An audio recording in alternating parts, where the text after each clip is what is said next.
Good morning बच्चों। आज हम पढ़ेंगे एक कहानी यह भी। इसकी लेखिका है मन्नू भंडारी। इस पाठ का उन्मुखीकरण।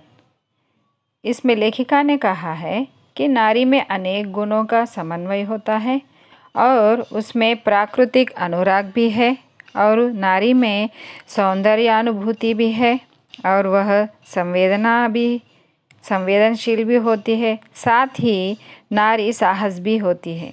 वेदों में भी नारी की प्रशस्ति गाई गई है। इस तरह यह सिद्ध होता है कि नारी ही दिव्य स्वरूपिणी है।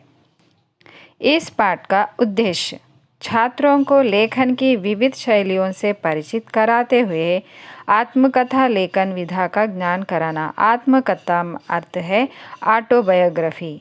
उसकी भाषा शैली से अवगत कराना और उन्हें आत्मकथा लेखन की प्रेरणा देना इस पाठ का मुख्य उद्देश्य है। इस पाठ का विधा विशेष। आत्मकथा का अर्थ है अपनी कहानी अपने बारे में ही लिखना। आत्मकथा में लेखक निष्पक्ष भाव से अपने गुण दोषों को दोनों को भी अभिव्यक्त करता है। अभिव्यक्त करना मतलब प्रेजेंट करना और अपने चिंतन, संकल्प, विचार एवं अभिप्राय को व्यक्त करते हुए जीवन के अनेक महत्वपूर्ण पक्षों को उद्घाटित करता है। इसे यूँ भी कहा जा सकता है कि इस साहित्यिक विधा में लेखक अपने वैयक्तिक जीवन के ही खट्टे मीठे अनुभवों को क्रमानुसार स्मृति के आधार पर लिपिबद्ध करता है। इस तरह बीते हुए जीवन का सिंहावलोकन आत्मकथा का मूल तत्व होता है, लेकिन लेखिका ने इसमें अपने संघर्षमय जीवन की घटनाओं को चुनौतियों के साथ सुंदर भाषा शैली में लिपिबद्ध किया है। लेखिका का परिचय। लेखिका मन्नू भंडारी है। इनका जन्म 1931 में मध्य प्रदेश के भानपुरा नामक गांव में हुआ है। नारी जीवन की समस्याओं का चित्रण करने, उनकी मानसिक स्थिति का विश्लेषण करने तथा युगीन समाज का यथार्थ वर्णन करने में वे अत्यंत लोकप्रिय है। मैं हार गई, 3 निगाहों की एक तस्वीर, अकेली एक प्लेट सैलाब, यही सच है, आपका बंटी, 1 इंच मुस्कान आदि इनकी प्रमुख रचनाएं हैं। इस पाठ का विषय प्रवेश। शीला अग्रवाल जो होती है उनकी प्राध्यापिका होती है। शीला अग्रवाल ने साहित्य का दायरा ही नहीं बढ़ाया था कि बल्कि घर की 4 दीवारी के बीच मतलब बंद कमरे में रहने वाली बैठकर देश की स्थितियों को जानने समझने का जो सिलसिला पिताजी ने शुरू किया था, उन्होंने यहाँ से खींचकर उसे भी स्थितियों की सक्रिय भागीदारी में बदल दिया। शीला अग्रवाल के भाषण से मन्नू भंडारी ने प्रेरणा पाकर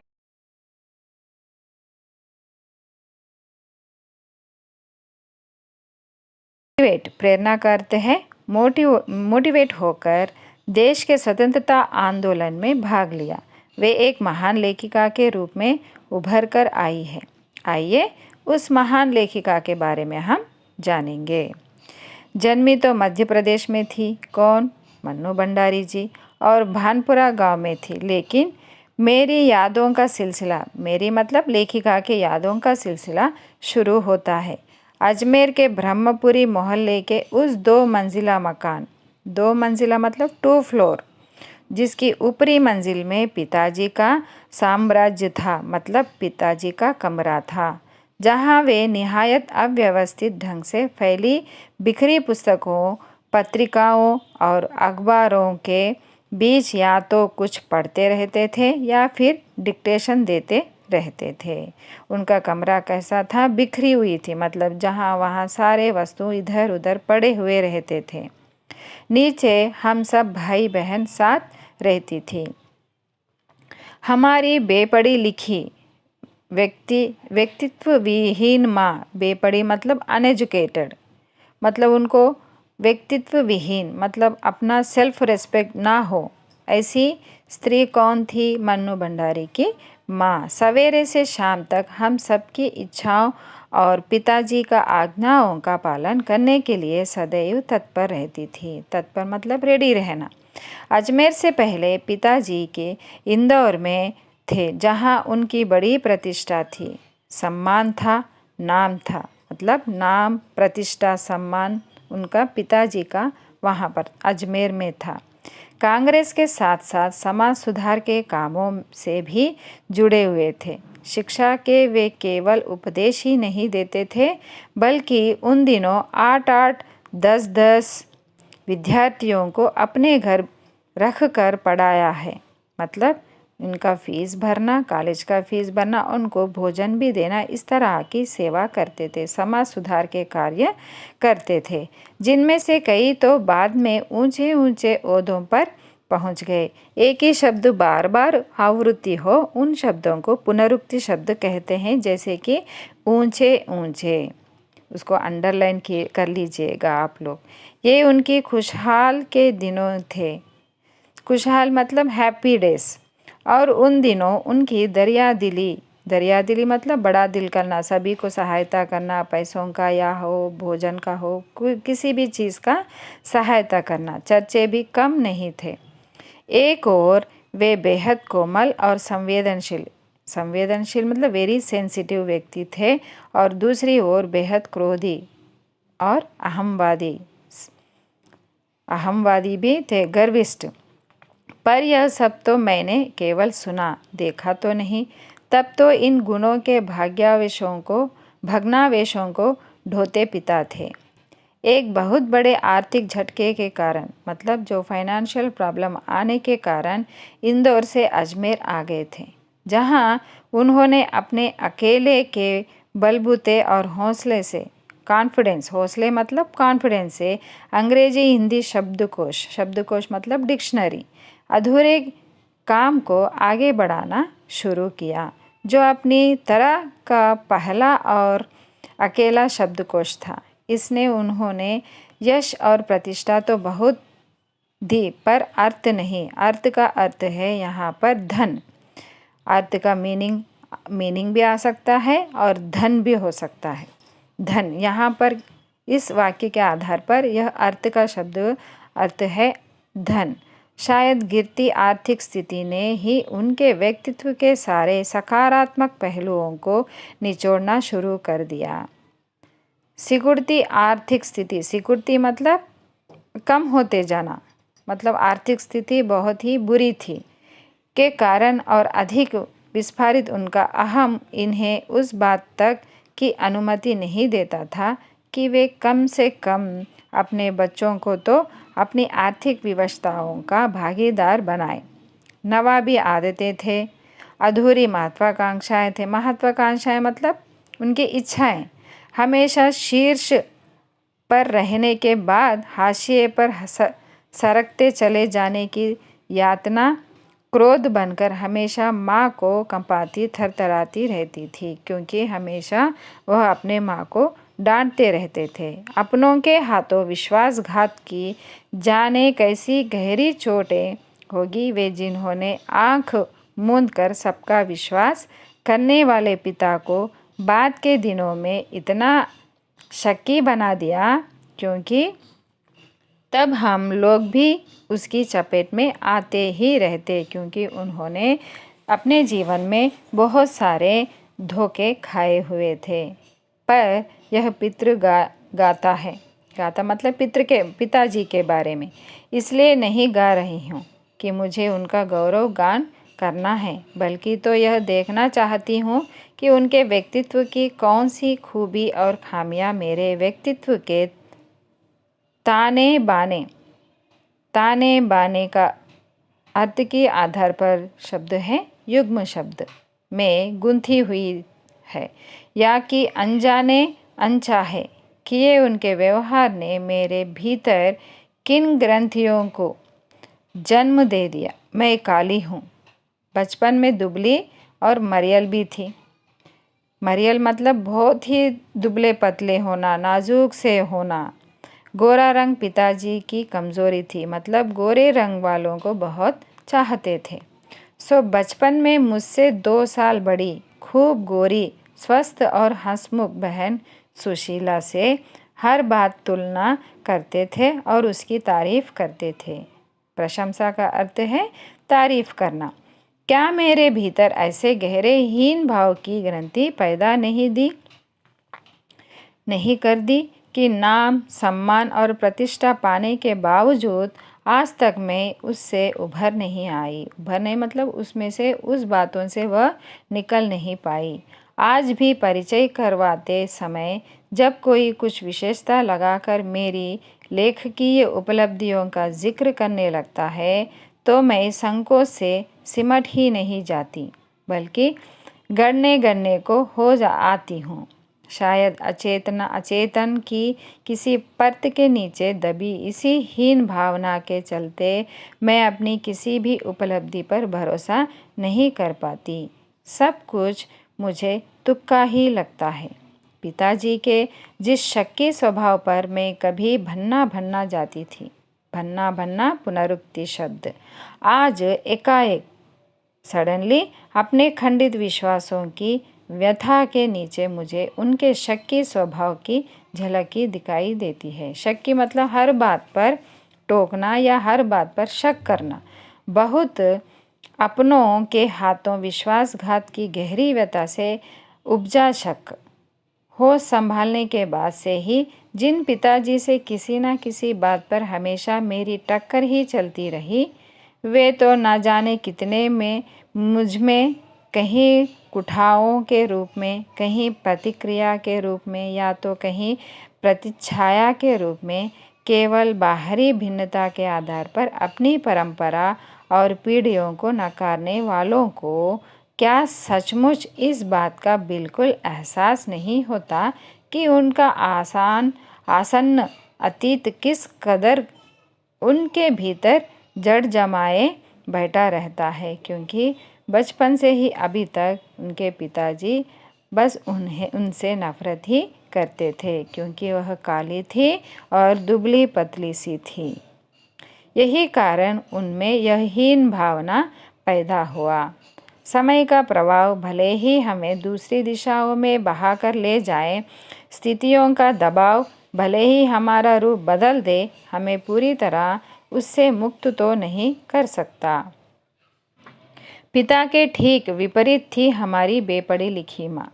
विपरीत मतलब अपोजिट। धरती से कुछ ज़्यादा ही धैर्य और सहन शक्ति, पेशेंस रखना ही शायद उनमें है। पिताजी की हर जाति को अपना प्राप्य और बच्चों की हर उचित अनुचित फरमाइश और जिद को अपना फर्ज समझकर बड़े समझ भाव से स्वीकार करती थी। उन्होंने जिंदगी भर अपने लिए कुछ मांगा नहीं, चाहा नहीं और केवल दिया ही है। हम भाई बहन का सारा लगाव शायद सहानुभूति से उपजा है। माँ के साथ था, लेकिन निहायत असहाय मजबूरी में लिपटा हुआ जो उनका यह त्याग कभी मेरा आदर्श नहीं बन सका। ना उनका त्याग, ना उनकी सहिष्णुता। खैर, जो भी हो, अब यह पैतृक पुराण यही समाप्त कर अपने पर लौटती हूँ। पैतृक पुराण का अर्थ है जो पिताजी के बारे में वर्णन करना। 5 भाई और बहन थे। मैं सबसे छोटी हूँ और सबसे बड़ी बहन जो है, शादी के समय मैं शायद 7 साल की थी और उसकी एक धुंधली सी याद ही मेरे मन में। लेकिन अपने से 2 साल बड़ी बहन सुशीला और मैंने घर के बड़े से आंगन में बचपन के सारे खेल खेलते थे। सतोलियाँ, लंगड़ी, टांग पकड़ाई, काली टीलो, तो कमरों में गुड्डे गुड़ियों की ब्याह भी रचाया करते थे। पास पड़ोस की सहेलियों से खेला करते थे और यूँ खेलने के हमने भाइयों के साथ गिल्ली डंडा भी खेला है और पतंग भी उड़ाते थे और कांच पीस कर मांझा भी सूतते थे। लेकिन उनकी गतिविधियों का दायरा घर के बाहर ही अधिक रहा था और हमारी सीमा थी घर के भीतर। हाँ, इतना ज़रूर था कि उस ज़माने में घर की दीवारों घर तक ही समाप्त नहीं हो जाती थी, बल्कि पूरे मोहल्ले तक फैली रहती थी। इसलिए मोहल्ले के किसी भी घर में जाने पर कोई पाबंदी नहीं थी, बल्कि कुछ घर तो परिवार का हिस्सा ही थे। आज तो मुझे बड़ी शिद्दत के साथ यह महसूस होता है कि अपनी ज़िंदगी खुद जीने के इस आधुनिक दबाव ने महानगरों के फ्लैट में रहने वालों को हमारे इस परंपरागत पड़ोस कल्चर का अर्थ है दूसरों के संस्कृति और सभ्यता को अपनाना, विच्छिन्न करके हमें कितना संकुचित और असहाय और असुरक्षित बना दिया है। मेरी कम से कम 1 दर्जन आरंभिक कहानियों के पात्र इसी मोहल्ले के हैं, जहाँ मैंने अपने किशोरावस्था मतलब बचपन गुजारा है और उस युवावस्था का आरंभ भी किया है उसी मोहल्ले में। 1-2 को छोड़कर उनमें से कोई भी पात्र मेरे परिवार का नहीं है।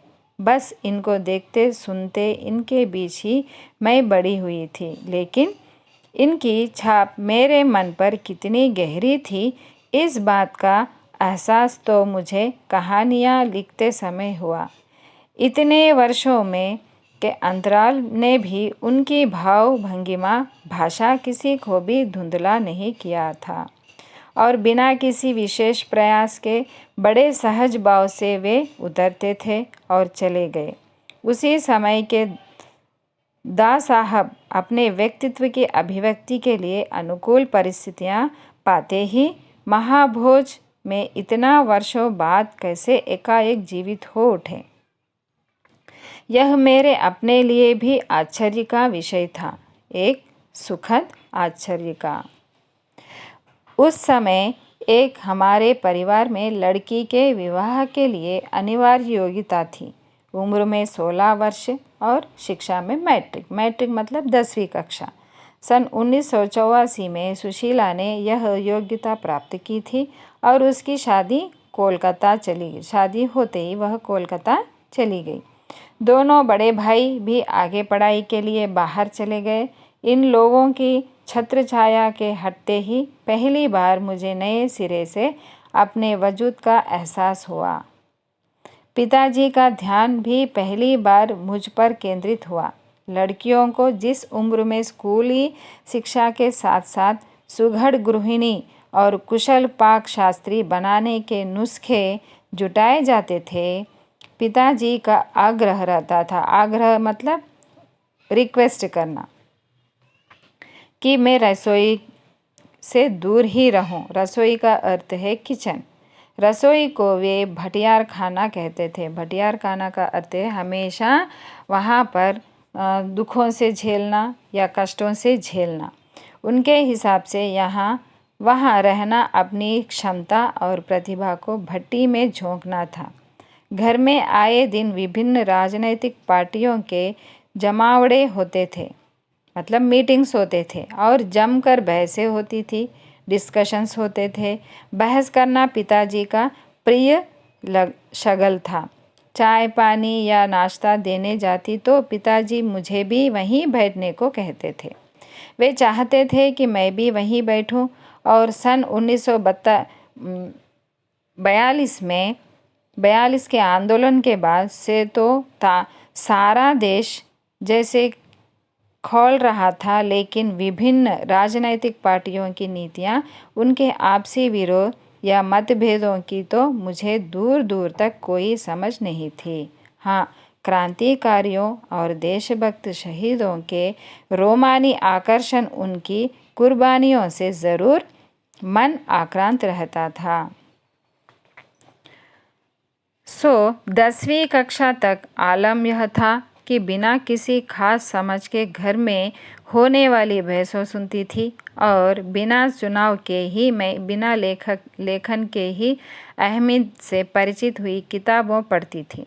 लेकिन सन 1945 में जैसे ही 10वीं पास करके मैं फर्स्ट ईयर में आई, हिंदी की प्राध्यापिका शीला अग्रवाल से परिचित हुआ मेरा, और सावित्री गर्ल्स हॉस्टल में हाई स्कूल में मैं भर्ती हो गई, जहां मैंने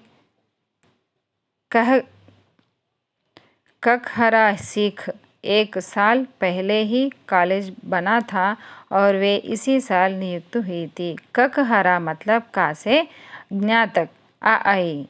उन्होंने बाकायदा साहित्य की दुनिया में प्रवेश करवाया। मात्र पढ़ने को चुनाव करके पढ़ने में बदला। खुद चुन चुन कर किताबें दी पड़ी हुई थी और किताबों पर बहसों की। 2 साल बीतने ना बीतने साहित्य की दुनिया शरद प्रेमचंद से बढ़कर जैनेन्द्र, अग्नेय, यशपाल, भगवती चरण वर्मा तक फैल गई। मतलब यह उस कॉलेज में इन सारे कवियों के कविताएं पढ़ती रहती थी। उस समय जैनेन्द्र जी के छोटे छोटे सरल सहज वाक्यों वाली शैली ने बहुत आकृष्ट किया था। सुनीता उपन्यास बहुत अच्छा लगा था। अग्नेय जी का उपन्यास शेखर एक जीवनी पढ़ा ज़रूर। उस समय वह मेरी समझ के सीमित दायरे में समा नहीं पाया था। कुछ सालों बाद नदी के द्वीप पढ़ा। मतलब ये सारे रचनाएं हैं। उसने मन को इस कदर बांधा कि उसी झोंक में शेखर को फिर से पड़ गई। इस बार कुछ समझ के साथ यह शायद मूल्यों के मंथन का युग था। पाप पुण्य, नैतिक अनैतिक, ये सारे विलोमार्थक युग्म शब्द है। पाप पुण्य, नैतिक अनैतिक, सही गलत, ये सारे विलोमार्थक युग्म शब्द है कि बनी बनाई धारणाओं के आगे प्रश्न चिन्ह ही नहीं लग रहे थे, उन्हें ध्वस्त भी किया जा रहा था। इसी संदर्भ में जैनेन्द्र का त्यागपत्र, भगवती बाबू का चित्रलेखा पढ़ा और शीला अग्रवाल के साथ लंबी लंबी बहसें करते हुए उस उम्र में जितना समझ सकती थी उतना मैंने समझा। शीला अग्रवाल ने साहित्य का दायरा ही नहीं बढ़ाया था कि बल्कि घर की 4 दीवारों के बीच बैठकर देश की स्थितियों को जानने समझने का भी सिलसिला पिताजी से मैंने शुरू किया था। उन्होंने वहाँ से खींचकर मुझे उसे भी स्थितियों की सक्रिय भागीदारी में बदल दिया और 1946 से लेकर 47 के दिन वे स्थितियाँ उसमें वैसे भी घर में बैठे रहना संभव नहीं था, क्योंकि आज़ादी के आंदोलन चल रहे थे, प्रभात फेरियाँ चल रहे थे, हड़तालें, जुलूस, भाषण, हर शहर का चरित्र था और पूरे दमखम और जोश खरोश के साथ आज़ादी के लड़ाइयाँ चल रही थीं। अंग्रेज़ों से जब हम सारे लड़ रहे थे आज़ादी के लिए, मैं भी युवा थी। युवा मतलब यंग। शीला अग्रवाल की जोशीली बातों ने रगों में बहते खून को लावे में बदल दिया था। स्थिति हुई और कि भवंडर शहर में मचा हुआ था और एक घर में पिताजी की आज़ादी की सीमा यही तक थी, क्योंकि मैं घर से बाहर नहीं निकल सकती थी और मैंने उनकी अनुपस्थिति में मैं घर आए लोगों के बीच उठूं बैठूं, जानूं समझूं, हाथ उठा कर नारे लगाती, हड़तालें करवाती और लड़कों के साथ शहर की सड़कें नापती, मतलब शहर के सड़कों पर नारे लगाती और अपनी सारी आधुनिकता के बावजूद बर्दाश्त करना उनके लिए मुश्किल हो रहा था। किसी की दी हुई आज़ादी के दायरे में चलना मेरे लिए जब रगों में लहू की जगह लावा बहता हो तो सारे विषय निषेध, सारी वर्जनाएं, सारा भय कैसे ध्वस्त हो जाता है, यह तभी जाना है। और अपने क्रोध से सबको थरथरा देने वाले पिताजी भी टक्कर लेने को सोचती थी और मैं नारे लगाने के लिए चल पड़ती थी। इसी सिलसिले में तब शुरू हुआ था और राजेंद्र से शादी की और तब तक वह चलता ही रहा। यश कामना, बल्कि कहूँ कि यश लिप्स पिताजी की सबसे बड़ी दुर्बलता थी और उनके जीवन की धुरी था। यह सिद्धांत कि व्यक्ति को कुछ विशिष्ट बनकर जीना चाहिए, कुछ ऐसे काम करने चाहिए कि समाज में उसका नाम हो और सम्मान हो और प्रतिष्ठा भी हो और वर्चस्व हो। इसके चलते ही मैं एक बार उनके कोप से बच गई। एक बार तो ऐसा हुआ कि कॉलेज के प्रिंसिपल ने मेरे नाम पत्र भेजा और उस पत्र में यह लिखा कि मेरे गतिविधियों के कारण मेरे खिलाफ अनुशासनात्मक कार्रवाई क्यों ना की जाए।